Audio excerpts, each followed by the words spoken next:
এলাকাটা আমার খুবই পরিচিত, যদিও এখন আমি একটু গুলশানে থাকি, বাট মতিঝিলে আমি বড় হয়ে উঠেছি, বুঝছেন। তো এই ধরনের একটা এখানে হোটেল হচ্ছে, এটা আমার কাছে খুবই ভালো লাগছে।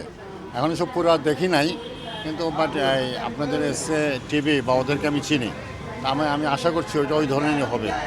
এবং আমি খুবই আশাবাদী, আমার খুব ভালো লাগছে। এখন মানুষ অনেক রুচিমান হয়ে গেছে।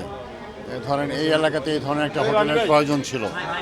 তা আমি এই হোটেলটার সাফল্য কামনা করছি, দোয়া করছি। প্রতিটা মানুষ শান্তি চায়। আমরা যে জিনিসটা চাই, আইনশৃঙ্খলা নিয়ন্ত্রণে থাকবে, আমি শান্তিতে যেন থাকতে পারি, আমি যেন শান্তিতে বাসায় যেতে পারি, রাস্তায় যেন আমি শান্তিতে ঘুরতে পারি। হ্যাঁ, এইগুলোই চাই, মানে মোটামুটি শান্তি চাই, সব কিছু মিলে ভালো থাকতে চাই।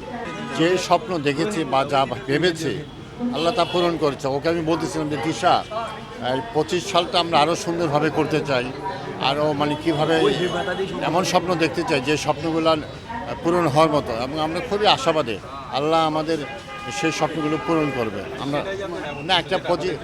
একটা পরিকল্পনা আছে যে 25 সালটা কিছু স্বপ্ন রয়েছে, এটা থাক, এটা পরে একসঙ্গে বলবো। কিন্তু আমরা খুব মানে আশাবাদী যে ইনশাল্লাহ 25 সাল আমাদের ভালো যাবে। আমাদের লাইফ স্টাইলকে এমন একটা, আমরা খুব একটি সাংসারিক টাইপের মানুষও না, কথা বলছেন।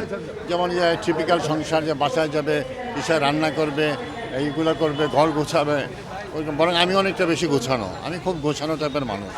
হেল্প করে, যেমন আমার যদি আলমারি খোলেন দেখবেন সব কিছু পরিপাটি করা গোছানো, আর ওর আলমারি যদি খোলেন মনে হয় সাইক্লোন হয়ে গেছে।